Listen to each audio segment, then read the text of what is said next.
হরে কৃষ্ণ। আজ আমরা শ্রীমদ্ ভাগবত কথা আস্বাদন করব। সেই ভাগবত কথা যা ভগবান শ্রীকৃষ্ণের থেকে ভিন্ন নয়। ভগবান শ্রীকৃষ্ণ এবং ভাগবত অভিন্ন। তাই সেই কথা আস্বাদন করার আগে চলুন আমরা গুরু গৌরাঙ্গের কৃপা আশীর্বাদ লাভ করি। নমঃ বিষ্ণু পাদায় কৃষ্ণ পৃষ্ঠায় ভূতলে শ্রীমতে জয় পতাকা স্বামিনীতি নামিনে নমাচার্য পাদায় নিতাই কৃপা প্রদায়িনে গৌরকথা दामोदय नगर ग्राम उतारिणे नमः विष्णु पादाय कृष्ण पृष्ठाय भूतले श्रीमते जय भक्ति वेदांत स्वामिनीति नामिने नमस्ते सरस्वती देवे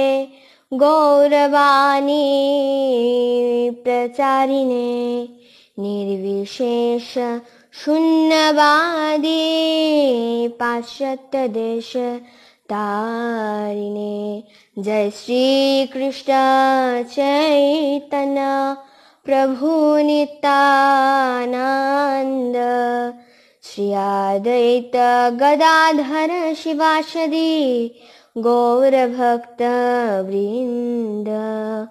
हरे कृष्णा कृष्णा कृष्णा हरे हरे हरे राम राम राम हरे हरे हरे कृष्णा कृष्णा कृष्णा हरे हरे हरे राम राम राम हरे हरे हरे कृष्णा कृष्णा कृष्णा हरे हरे हरे राम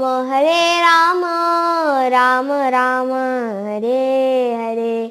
ओम नमः भगवते वासुदेवाय। ओम नमः भगवते वासुदेवाय।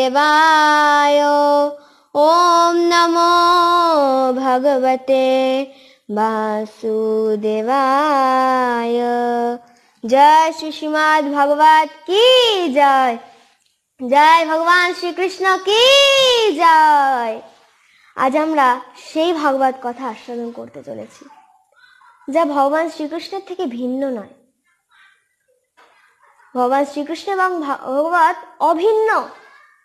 সেই মধুর মধুর লীলা কথা আজ আমরা আস্বাদন করব। যে ভগবানের ইচ্ছা ছাড়া গাছের একটি পাতাও নড়ে না, সেই ভগবানের কথা আজকে আমরা আস্বাদন করব। আপনাদের অনেক অনেক সৌভাগ্য, আমাদের অনেক অনেক সৌভাগ্য যে আপনারা আজকে ভগবত কথা আস্বাদন করতে পারছেন। আপনারা তো পারতেন না যে ফোনে অন্য কিছু দেখতে বা টিভিতে সিরিয়াল বা অন্য কিছু দেখতে, পারতেন তো আপনারা। কিন্তু আপনারা এই জড়মায়া পরিত্যাগ করে আপনারা এই ভাগবত কথা আস্বাদন করতে এসেছেন। আপনারা প্রত্যেকে এক একজন মহান মহান ভক্ত। আপনারা প্রত্যেকেই শুদ্ধ ভক্ত। সবার সৌভাগ্য হয় না এই ভাগবত কথা আস্বাদন করার। দেবতারাও এই ভাগবত কথা আস্বাদন করার জন্য লালায়িত থাকে। সেই ভাগবত কথা আজকে আমরা আস্বাদন করব। এই ভাগবত কথা সবার আস্বাদন করার সৌভাগ্য হয় না।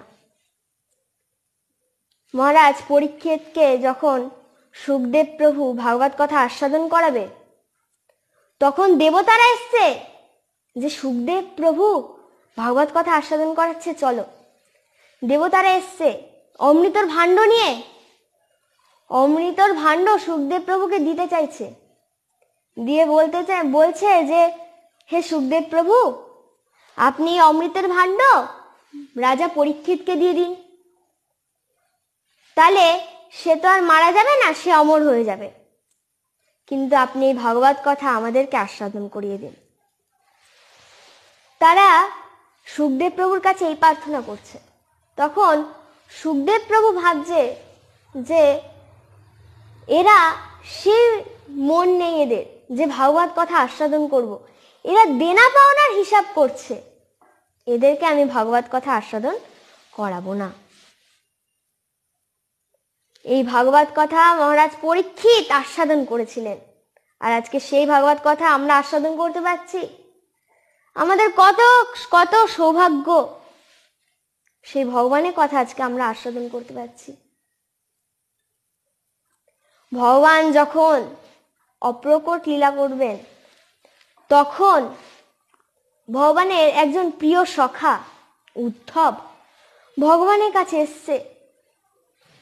এসে বলছে, হে প্রভু, আপনি এখন আছেন তাই এত অনাচার, তাই এত অসুর, আপনি যখন থাকবেন না তাহলে তখন কি হবে এই জগৎ সংসারে। যখন এই কথা বলেছে উদ্ধব, যখন ভগবানকে এই কথা বলেছে, তখন ভগবান বলছে, উদ্ধব তুমি চিন্তা করো না, আমি শ্রীমদ্ ভাগবত রূপে এই কলিযুগে থাকব। তখন ভগবান উদ্ধবের সামনে ভাগবতের মধ্যে নিজেকে প্রবেশ করালেন।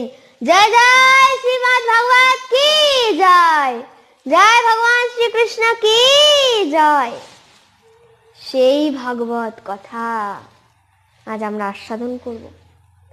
ভগবানের প্রত্যেকটি অঙ্গ প্রত্যঙ্গ হচ্ছে এই ভাগবত। ভগবানের সম্বন্ধে আমরা সমস্ত কিছু জানতে পারবো।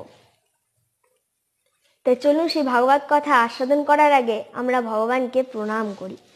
সচ্চিদানন্দ রূপায় বিশ্ব উৎপত্তি তিথি হে তবে তাপতয় বিনাশায় শ্রীকৃষ্ণ বয়ং নমঃ।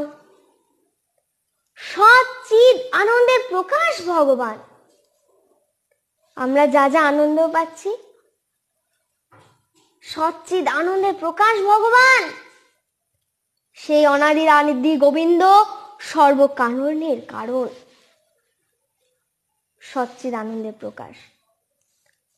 ভগবান কখনো ব্রহ্মা রূপে সৃষ্টি করছে, জগৎ সৃষ্টি করছে, কখনো কখনো মহাদেব রূপে সংহার করছেন,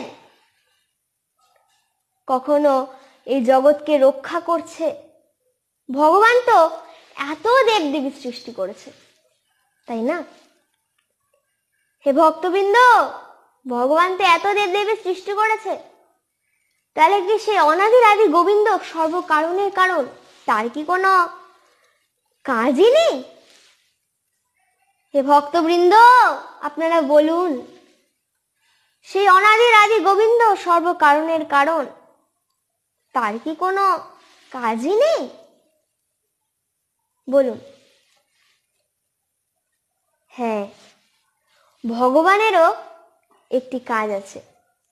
আমাদের ভক্তদের ত্রিতাপ জ্বালা ভগবান বিনাশ করেন। সেই ত্রিতাপ কি? আধ্যাত্মিক, আদি দৈবিক, আদি ভৌতিক, এই ত্রিতাপ জ্বালা। আধ্যাত্মিক কি? নিজের দ্বারা কষ্ট পাওয়া। যেমন হঠাৎ আমার জ্বর হলো, জ্বরে আমি কষ্ট পাচ্ছি, নিজে নিজে কষ্ট পাওয়া। আমার কাশি হচ্ছে, আমি কষ্ট পাচ্ছি, আমার মনটা খারাপ, আমি কষ্ট পাচ্ছি। আদি দৈবিক কি? আদি দৈবিক হলো দেবতাদের দ্বারা প্রাপ্ত দুঃখ কষ্ট। যেমন হঠাৎ করে ভূমিকম্প হয়ে গেল, হঠাৎ করে বন্যা হয়ে গেল, এগুলি হলো আদি দৈবিক। আর আদি ভৌতিক কি? আদি ভৌতিক হলো অন্যের দ্বারা প্রাপ্ত কোনো দুঃখ কষ্ট। যেমন আমি রাস্তা থেকে যাচ্ছি, আমাকে কোনো সর্প দংশন করে দিল, আমাকে কোনো মশা কামড়ালো, মাছি কামড়ালো, এটা অন্যের দ্বারা প্রাপ্ত দুঃখ কষ্ট। এটা হলো আদি ভৌতিক। এই ত্রিতাপ জ্বালা ভগবান বিনাশ করেন। সেই অনাদির আদি গোবিন্দ সর্বকারণের কারণ। আর এই ভাগবত কথা আমাদের মন দিয়ে আস্বাদন করা উচিত। এই ভাগবত কথা আমরা মন দিয়ে আস্বাদন করলে ভগবানের কাছে চলে যেতে পারবো। আমরা যে জড় জগতে বলছি এটা আমার বাড়ি, এটা আমার জমি, এটা আমার, কিন্তু এখানে যে আমাদের বাড়ি আছে, আমাদের জমি আছে, এগুলো কিছুই কিন্তু আমাদের নয়। আমরা এখানে দেখছি এটা আমাদের, কিন্তু এগুলো কিন্তু আমাদের নয়। আমাদের আসল বাড়ি কোথায়? হে ভক্তবৃন্দ, আপনারা বলুন, আমাদের আসল বাড়ি কোথায়? আমরা নিশ্চয়ই কোন অপরাধ করেছিলাম বা মনে বাসনা হয়েছিল যে হে ভগবান, আমি একটু জড়জগৎ ঘুরতে চাই। আমরা ছিলাম এই গোলক বৃন্দাবনে, আমরা এই জড়জগৎকে ঘুরতে চাই, বা নিশ্চয়ই কোনো অপরাধ করেছিলাম। তাই ভগবান বললেন ঠিক আছে যাও, কিন্তু এখানে এসে আমরা নিজের জমি, নিজের বাড়ি এরকম করছি। আমরা ভগবানকে ভুলেই গেছি প্রায়। আমাদের তো নিজের ঘরে ফিরতে হবে, সেই ভগবত ধাম, পরম ধাম গোলক বৃন্দাবনে আমাদের ফিরতে হবে। তাই এই ভাগবত কথা আস্বাদন করলে আমরা ভগবত ধামে চলে যেতে পারি, সেই গোবিন্দের চরণ লাভ করতে পারি, যেই চরণের সেবা আমরা নত হতে চাই, যে সেবা আমরা করতে চাই গোবিন্দের চরণ, সেই চরণে আমরা আবার লাভ করতে পারি। তাই আপনারা প্রত্যেকে এই ভাগবত কথা মন দিয়ে আস্বাদন করবেন। সদা সেবা শ্রীমতী ভাগবতী কথা। এই ভাগবত কথা আমাদের প্রত্যেকের মন দিয়ে আস্বাদন করা উচিত। শাস্ত্রে বলা হচ্ছে যে একদিন নারদ মুনি ভাবলেন, আকাশ মার্গ দিয়ে যাচ্ছে, তখন ভাবলেন যে না, আমি একটু যাই, একটু জড় জগতে যাই, ওখানে গিয়ে দেখি ভগবান অপ্রকট হওয়ার পর এই জড় জগতের মানুষ কি করছে। তাই নারদ মুনি কিছু জায়গায় গেলেন, সেখানে গিয়ে দেখছে যে ব্রাহ্মণরা অর্থের বিনিময়ে যাগযজ্ঞ করছে, ভগবানের কথা দান করছে। এরকম দেখে নারদ মুনি খুব কষ্ট পেলেন। ভগবান অপ্রকট হওয়ার পর এই হয়েছে অবস্থা কলিযুগে। তাই তখন নারদ মুনি ভাবলেন, আমি সেখানে যাই, মধুর মধুর বৃন্দাবনে আমি যাই, যেখানে মাতা যমুনা বইছে, যেখানে গিরিরাজ গোবর্ধন আছেন, যেখানে ভগবান শ্রীকৃষ্ণ স্বয়ং থাকতেন, আমি সেখানে যাই। তাই নারদ মুনি বৃন্দাবন এলেন। বৃন্দাবনে যমুনার তীরে নারদ মুনি দেখে একজন দেবী ক্রন্দন করছেন, আর তার পাশে দুজন বৃদ্ধ কখনো কখনো সেই দুই বৃদ্ধের সেবা করছে, আবার কখনো কখনো তাদের পাশে বসে ক্রন্দন করছে। এরকম দেখে নারদ মুনি সেই দেবীর কাছে যায়, দেবীকে গিয়ে জিজ্ঞাসা করে, হে দেবী, আপনার নাম কি, আর আপনার পাশে দুই বৃদ্ধ কে? এই প্রশ্ন যখন করেছে, তখন সেই দেবী উত্তর দিচ্ছে, বলছে, হে নারদ মুনি, আমার নাম ভক্তি, আর আমার দুই পুত্র জ্ঞান বৈরাগ্য। এই দুই বৃদ্ধ এই কথা বলেছে। তখন ভক্তি দেবী বলছে, হে নারদ মুনি, কৃপা করে আপনি আমার কাহিনী শ্রবণ করুন। আমার জন্ম হয়েছে দ্রাবিড় দেশে, আমি বড় হয়েছি কর্ণাটকে। তারপরে আমি মহারাষ্ট্রে গেছি, সেখানে আমি কিছু কিছু জায়গায় সম্মান পেয়েছি। তারপরে আমি যখন গুজরাটে গেলাম, সেখানে গিয়ে আমি বৃদ্ধ হয়ে গেলাম।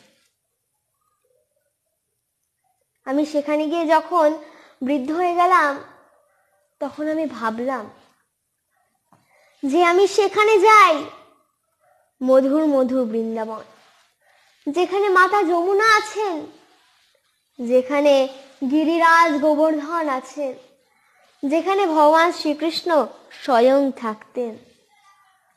আমি সেই ধাম যাই, মধুর মধুর বৃন্দাবন, আমি সেখানে যাই। তাই আমি এই বৃন্দাবনে যখন প্রবেশ করলাম, সাথে সাথে আমি যুবতী হয়ে গেলাম। আমি বৃদ্ধা ছিলাম আর আমি এখানে যুবতী হয়ে গেছি এই বৃন্দাবনে প্রবেশ করি। কিন্তু দুঃখের বিষয় হলো, বৃন্দাবনে প্রবেশ করার সাথে সাথেই আমার এই দুই পুত্র জ্ঞান ও বৈরাগ্য বৃদ্ধ হয়ে গেল। এই কথা শ্রবণ করে নারদ মুনিকে যখন এই কথা বলেছে, নারদ মুনি আনন্দে নৃত্য করছে এবং গাইছে, জয় রাধে জয় কৃষ্ণ জয় বৃন্দাবন, শ্রী গোবিন্দ গোপীনাথ মদন মোহন, জয় রাধে জয় কৃষ্ণ জয় বৃন্দাবন, শ্রীকৃষ্ণ গোপীনাথ মদন মোহন, জয় রাধে জয় কৃষ্ণ জয় বৃন্দাবন, শ্রী গোবিন্দ গোপীনাথ মদন মোহন, জয় রাধে জয় রাধে জয় রাধে জয় শ্রী রাধে, রাধে রাধে রাধে জয় জয় শ্রী রাধে, রাধে রাধে রাধে জয় জয় শ্রী রাধে, রাধে রাধে রাধে রাধে রাধে রাধে রাধে রাধে রাধে রাধে রাধে জয় জয় শ্রী রাধে। আপনারাও করুন, রাধে রাধে রাধে জয় জয় শ্রী রাধে। এইভাবে নারদ মুনি কীর্তন করছেন এবং আনন্দে নৃত্য করছেন। সেই পরম আনন্দ। নারদ মুনি ভাবছেন যে বৃন্দাবনের এত মহিমা বৃন্দাবনের। আনন্দে নারদ মুনি নৃত্য করছেন। তখন ভক্তি দেবী নারদ মুনিকে বললেন, হে নারদ মুনি, আপনি তো ভগবানের শুদ্ধ ভক্ত, আপনি কৃপা করে আমার এই দুই পুত্র জ্ঞান ও বৈরাগ্যকে সুস্থ করে তুলুন। ভক্তিদেবী বলছে, আপনি বলুন আমি কেমন অভাগা? আপনি কখনো দেখেছেন যে একজন মাতা সে যুবতী আর তার দুই পুত্র বৃদ্ধ? দেখেছেন কখনো নারদ মুনি? আমি কত অভাগা নারী, কত অভাগা মা। এইভাবে যখন নারদ মুনিকে বলেছে, তখন নারদ মুনি বলেছে, হ্যাঁ ঠিক আছে, আমি তোমার দুই পুত্র জ্ঞান ও বৈরাগ্যকে সুস্থ করে দেব। তাই নারদ মুনি তাদেরকে সুস্থ করে দেবে এই কথা বলেছে, কথা দিলাম আমি। তা ওই দুই বৃদ্ধ জ্ঞান ও বৈরাগ্য ভক্তি দেবীর দুই পুত্রকে নারদ মুনি অনেক কথা, বেদ বেদান্ত পুরাণ গীতা এই সমস্ত শাস্ত্র গ্রন্থ আস্বাদন করাতে থাকে। যখন নারদ মুনি এই শাস্ত্র গ্রন্থ তাদেরকে আস্বাদন করাচ্ছে, তখন তারা একটু সুস্থ হচ্ছে। একটু সুস্থ হওয়ার পর কিছুক্ষণ পর যখন এইসব বেদ বেদান্ত গীতা সমস্ত পুরাণ পাঠ শেষ হয়ে যাচ্ছে, তখনই তারা আবার আগের মতন হয়ে যাচ্ছে। এরকম দেখে নারদ মুনি তো চিন্তিত হয়ে গেলেন। যে আমি এখন কি করব, এদেরকে আমি কিভাবে সুস্থ করব। আমি এত শাস্ত্র গ্রহণ তো এদেরকে আস্বাদন করাচ্ছি, আমি এদের এখন কি করে সুস্থ করাবো। এখন নারদমুনি চিন্তিত হয়ে গেছে। তখন বলা হলো, দৈববাণী হলো যে নারদ, সৎকর্ম করো, তীর্থ ভ্রমণে যাও। এই কথা যখন, এই উপদেশ যখন নারদ পেলেন নারদমুনি, তখন তিনি তীর্থ ভ্রমণে চলে গেলেন। তীর্থ ভ্রমণে অনেক ঋষিমণিদের দর্শন করলেন। সেই ঋষিমণিদের দেখে নারদমুনি প্রণাম করলেন এবং বললেন, আপনারা কৃপা করে আমাকে বলুন, আমি ভক্তি দেবীর এই দুই পুত্র জ্ঞান ও বৈরাগ্যকে কিভাবে সুস্থ করে তুলব। এই কথা যখন নারদমুনি সেই ঋষিমণিদের বলছে, সেই ঋষিমণিরা নারদমুনিকে প্রণাম করে বলছেন, হে নারদমুনি, আপনি তো এর উত্তর জানেন, আপনি আমাদের সাথে ঠাট্টা করছেন, আপনি আমাদের কিছু উপদেশ দিয়ে দিন। নারদমুনিকে সকলে এরকম কথা বলছে, বা নারদমুনি চিন্তিত হয়ে যাচ্ছে, আমি এখন কি করব, আমি এখন কি করব। তখন নারদমুনি বদ্রিকা আশ্রমে চতুষ্কুমারের দর্শন পেয়ে যায়। সেখানে চতুষ্কুমারকে দর্শন করে নারদমুনি ভাবলেন যে এরাই আমাকে সঠিক উত্তর দিতে পারবে। চতুষ্কুমারকে নারদমুনি প্রণাম করলেন এবং বললেন, হে চতুষ্কুমার, আপনারা তো ভগবানের পরম ভক্ত, আপনারা কৃপা করে আমাকে উত্তর দিন। আপনারা কৃপা করে আমাকে বলুন যে ভক্তি দেবীর এই দুই পুত্র জ্ঞান ও বৈরাগ্যকে আমি কি করে সুস্থ করে তুলব। তখন চতুষ্কুমার বলছে, নারদ, এর উত্তর তো তুমি জানো। নারদমুনি বলছে, আমি এদের অনেক শাস্ত্র গ্রন্থ আস্বাদন করিয়েছি। যখন আমি শাস্ত্র গ্রন্থ আস্বাদন করাচ্ছি, তখন এরা একটু সুস্থ হচ্ছে। যেই শাস্ত্র গ্রন্থ গীতা পাঠ শেষ হয়ে যাচ্ছে, তারপর আবার তারা আগের মতন হয়ে যাচ্ছে। এই কথা যখন নারদমুনি চতুষ্কুমারকে বললেন, তখন চতুষ্কুমার বললেন, আচ্ছা নারদ, তুমি এই কথা বলছো, তুমি যেই ভাগবতের কথা ব্যাসদেবকে সরস্বতী নদীর তীরে বলেছিলে, এই ভাগবত এর উপদেশ দিয়েছিলে তাকে লেখার জন্য, তুমি কি সেই ভাগবত কথা তাদের আস্বাদন করিয়েছো নারদ? যখন এই কথা বলেছে, তখন নারদমুনি ভাবছে, সত্যিই তো, আমি মহাপুরাণ ভাগবত কথাই তো ওদের আস্বাদন করাইনি। তখন নারদমুনি ভাবলেন, যেখানে চতুষ্কুমার আছে, এদের থেকে ভালো প্রবক্তা আর কে হতে পারে। তাই তখন নারদমুনি চতুষ্কুমারের কাছে প্রার্থনা করলেন, আপনারা কৃপা করে ভাগবত পাঠ করুন।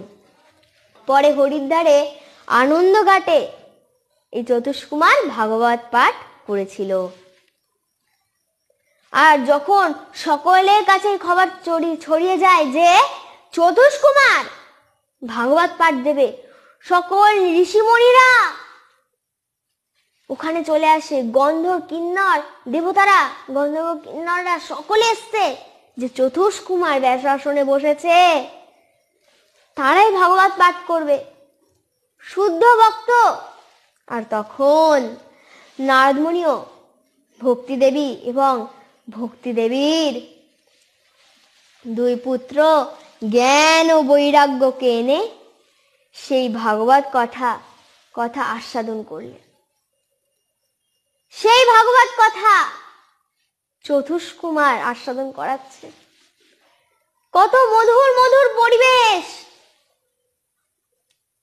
এই ভাগবত কথা আমাদের প্রত্যেকের মন দিয়ে আস্বাদন করা উচিত। আর এই ভাগবত কথা আস্বাদন করলে আমরা ভগবানের চরণ লাভ করতে পারবো। এর থেকে বড় কিছু আর হতে পারে? বলুন। হে ভক্তবৃন্দ, আপনারা বলুন,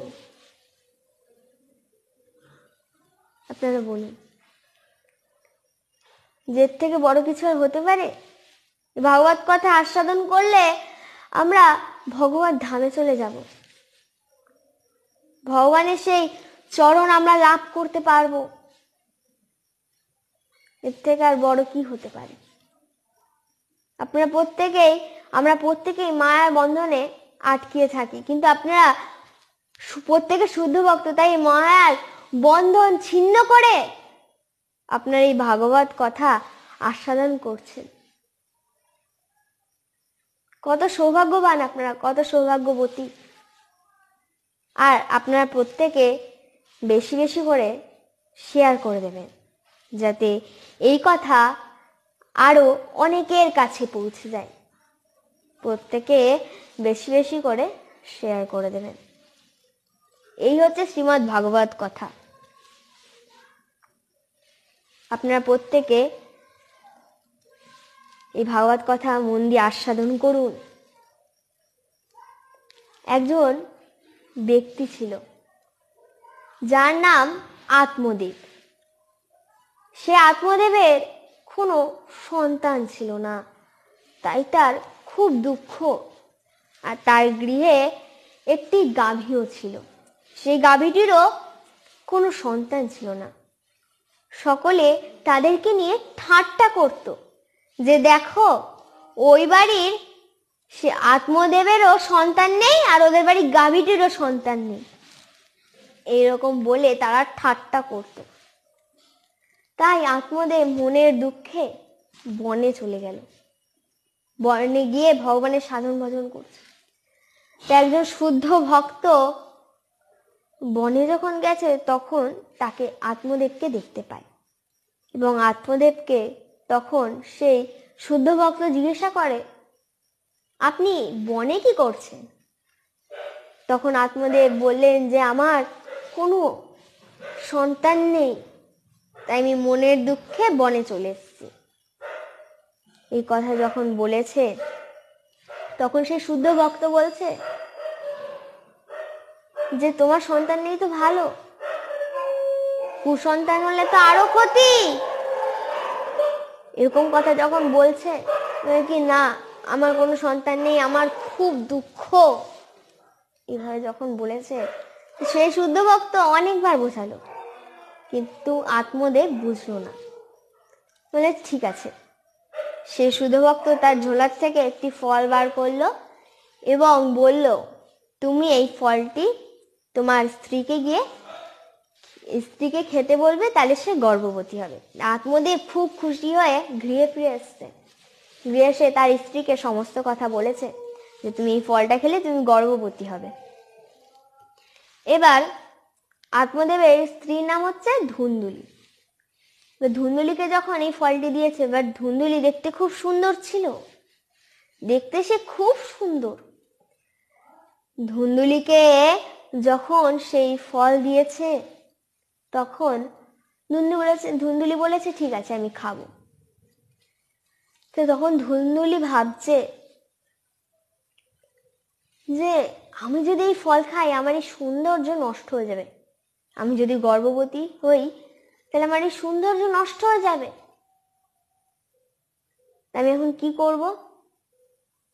আর সে সময় তখন তার বোন ছিল গর্ভবতী, তাই সে তার বোনের কাছে গিয়ে এই সমস্ত কথা বলে, দেখ বোন, আমি যদি এই ফলটি খাই তাহলে তো আমি গর্ভবতী হয়ে যাব, নাহলে আমার এই সৌন্দর্য নষ্ট হয়ে যাবে।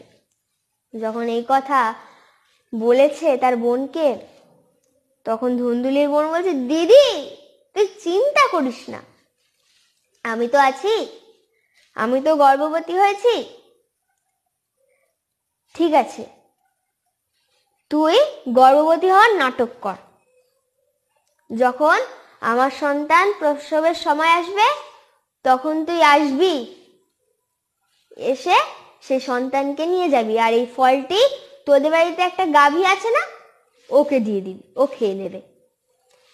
এবার ধুন্দুলি তার বোনের কথা মতন তাই করে, সে গর্ভবতীর নাটক করে এবং সে গাভীকে সেই ফলটি খাইয়ে দেয়। সেই গাভীকে যখন সেই ফলটি খাইয়ে দিয়েছে, গাভীটি খেয়ে নিয়েছে। আর এদিকে ধুন্দুলি গর্ভবতী নাটক করছে। তা সেই গাভীটি গর্ভবতী হয়েছে, আর এদিকে ধুন্দুলিও গর্ভবতী। তো সময় হওয়ার পর ধুন্দুলি তার স্বামীকে বললেন, আত্মদেবকে বললেন যে দেখো আমি এখন বাপের বাড়ি যাচ্ছি। এবার আত্মদেব বললেন ঠিক আছে তুমি যাও। ধুন্দুলি তার বাপের বাড়িতে এলো এবং যখন তার বোনের সন্তান প্রসব হলো, তখন তার বোন তার সন্তানকে তার দিদির হাতে তুলে দিল এবং বললেন যা দিদি, এখন তুই এই সন্তানকে নিয়ে যা তোর বাড়িতে। আর তার আগে কিছুদিন আগে সেই গাভী যেহেতু গর্ভবতী হয়েছে সেই ফল খেয়ে, তাই তারও একটি সন্তান হয়েছে। সেই সন্তান অদ্ভুত। ধুন্দুলি বাড়ি ফিরে এসছে, তো সেই সন্তান অদ্ভুত। কেন অদ্ভুত? গাভীর সন্তান তো গাভীর মতনই দেখতে হবে, তাই না? কিন্তু না,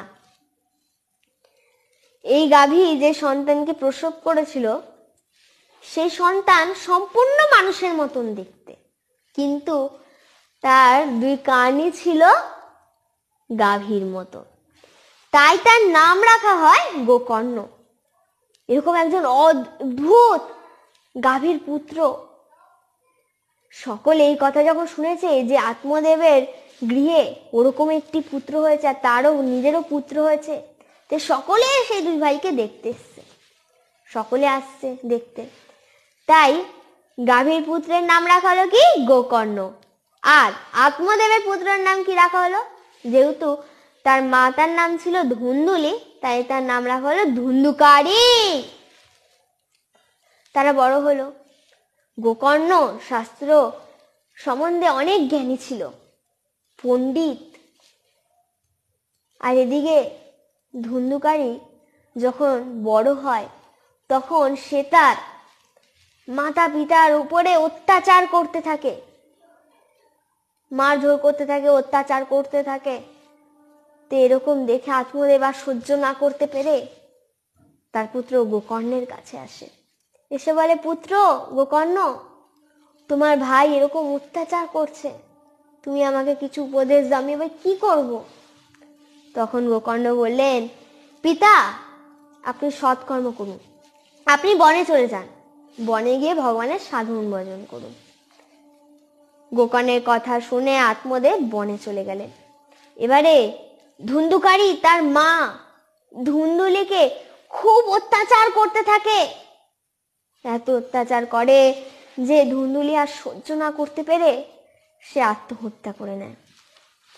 আর আত্মহত্যা করে নেওয়ার পর ধুন্দুকারী 5 পতিতা নারীকে বিবাহ করে।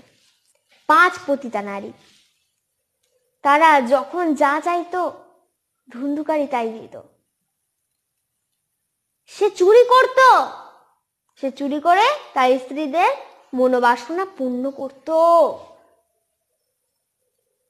এরকম যখন করতো তা একদিন সে কি করলো, রাজার গৃহে গিয়ে চুরি করলো। রাজার গৃহে স্বর্ণ চুরি করেছে, এনে তার স্ত্রীদের দিয়েছে। স্ত্রীরা দেখছে এত স্বর্ণ কোথায় পেল? তারা 5 জন বলে যে তুমি এত স্বর্ণ কোথায় থেকে পেলে, কোথা থেকে চুরি করলে? তখন ধুন্দুকারী বলে যে এই স্বর্ণগুলি আমি রাজার গৃহের থেকে চুরি করে এনেছি। এই কথা যখন বললেন ধুন্দুকারী, তখন তার স্ত্রীরা ভাবে যে কি এই রাজার গৃহে চুরি করেছে। এবার রাজার সৈনিকরা খুঁজতে চলে আসবে, আর একে যদি ধরে নেয় তাহলে তো আমাদেরকেও ধরে নেবে।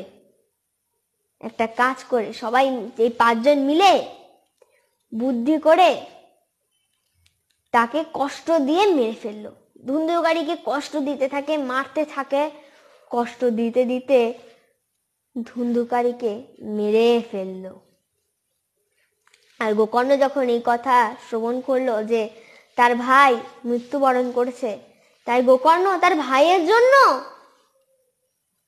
শ্রাদ্ধ শান্তি করলো এবং গয়ায় গিয়ে পিণ্ডদান করে এসছে। যখন এরকম করেছে,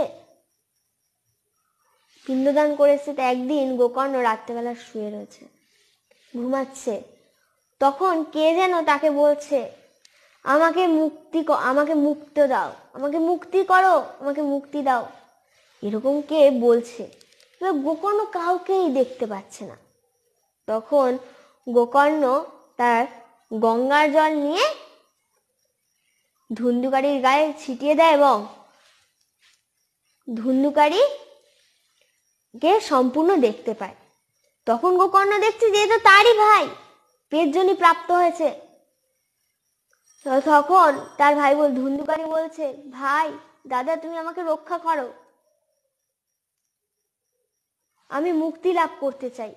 এরকম যখন বলেছে, এবার গোকর্ণ ভাবছে, আমি এর জন্য সাধ্য শান্তি করলাম, গয়ায় গিয়ে পিণ্ডদানও দিলাম, তাও এখনো মুক্ত হয়নি। তো গোকর্ণের এমন শক্তি ছিল যে সূর্যদেবকে আটকিয়ে দিয়েছে। সূর্যদেব তো রথ নিয়ে ঘোরে, এবার আটকিয়ে দিয়েছে সূর্যদেবকে, ভ্রমণ করে। এবার সূর্যদেবকে আটকিয়ে দিয়েছে, আটকে দিয়ে বলছে, হে সূর্যদেব, আপনি আমাকে বলুন, আমি কি করে আমার ভাইকে মুক্তি লাভ করাতে পারি, বলুন, হে সূর্যদেব বলুন। যখন এরকম কথা বলেছে, তখন সূর্যদেব বলে, গোকর্ণ, তুমি তোমার ভাইয়ের জন্য ভাগবত সপ্তাহ করো, ভাগবত কথা আস্বাদন করো। এই কথা, এই উপদেশ পেয়ে গোকর্ণ ভাগবত সপ্তাহের আয়োজন করল। অনেক ভক্তবৃন্দ এসছে। তা ওই মঞ্চে একটি বাঁশের মধ্যে ধুন্ধুকারী কোথায় বসবে, ওই বাঁশটি ওখানে একটি গিটে বসেছে। এবার প্রথম দিনের কথা শেষ হয়েছে, সেই মঞ্চের একটি বাঁশ এর যে গিট, একটি গিট ফেটে যায়, কেউ কিছুই বুঝতে পারে না কেন হলো। দ্বিতীয় দিনে ওইভাবে কথা শেষ হওয়ার পর আরেকটি গিট ফেটে যায়। এইভাবে সপ্তম দিন পর্যন্ত 7টা গিট ফেটেছে। 7 নম্বর গিট ফাটার পর সকলে দেখছে যে ধুন্ধুকারী একটি উত্তম দেহ লাভ করে এবং তাকে নিতে ভগবত ধাম থেকে ভগবত দূত চলে এসছে ধুন্ধুকারীকে নিয়ে যাওয়ার জন্য। তখন গোকর্ণ ভাবলো যে ধুন্ধুকারী তো ভাগবত কথা আস্বাদন করেছে, অনেকেও তো আস্বাদন করেছে, তাহলে কেন ধুন্ধুকারী একা গেল? তখন গোকর্ণ বুঝতে পারলো যে মন দিয়ে ভাগবত কথা আস্বাদন করেছে ধুন্ধুকারী, হৃদয়ঙ্গম করেছে, তাই ধুন্ধুকারীকে নেওয়ার জন্য ভগবত দূত চলে এসছে। তাই গোকর্ণ আবার কি করলো, সকলকে বলে আবার এই ভাগবত সপ্তাহ করলো এবং সকলে এই ভাগবত কথা মন দিয়ে আস্বাদন করলো এবং তারাও ভগবত ধামে ফিরে গেল। জয় জয় শ্রীমদ্ ভাগবত কথা কি জয়। এই ভাগবত কথা হচ্ছে মধুর মধুর কথা। এই ভাগবত কথা আমাদের মন দিয়ে আস্বাদন করতে হবে। এই ধুন্ধুকারী পেটজনি প্রাপ্ত হয়েছিল, পেটজনি প্রাপ্ত হওয়ার পরেও এই ভাগবত কথা আস্বাদন করে সে ভগবত ধামে চলে গেল। কত সৌভাগ্য! এই ভাগবত কথা আস্বাদন করলে আমরা ভগবানের কাছে চলে যেতে পারবো। তা আপনারা প্রত্যেকে এই ভাগবত কথা মন দিয়ে আস্বাদন করবে। তাই বলুন, জয় জয় শ্রীমদ্ ভাগবত কথা কি জয়। জয় ভগবান শ্রীকৃষ্ণ কি জয়। আপনারা প্রত্যেকে এই লাইফটিকে বেশি বেশি করে শেয়ার করে দেবেন, যাতে এই কথা আরো অনেকের কাছে পৌঁছে যায়, তারাও যাতে এই ভাগবত কথা আস্বাদন করতে পারে। আপনারা দয়া করে বেশি বেশি করে শেয়ার করে দেবেন। তা আপনারা প্রত্যেকেই ভাগবত কথা মন দিয়ে আস্বাদন করবেন। ভাগবত কথার অনেক মাহাত্ম্য। আমরা সেই শ্রী হরি ভগবান শ্রীকৃষ্ণের চরণ লাভ করতে পারবো, এর থেকে বড় আর কি হতে পারে বলুন। এর থেকে বড় আর কি হতে পারে। তাই আপনারা প্রত্যেকে ভাগবত কথা আস্বাদন করলেন, আর আপনারা প্রত্যেকে লাইভটিকে বেশি বেশি করে শেয়ার করে দেবেন। আর আজকে লাইভটি আমি এখানেই বিশ্রাম করব। জয় শিল প্রভুপাদ কি জয়, জয় গুরু মহারাজ কি জয়, জয় জয় শ্রীমদ্ ভাগবত কথা কি জয়, জয় জগন্নাথ। হরে কৃষ্ণ, হরি बोल।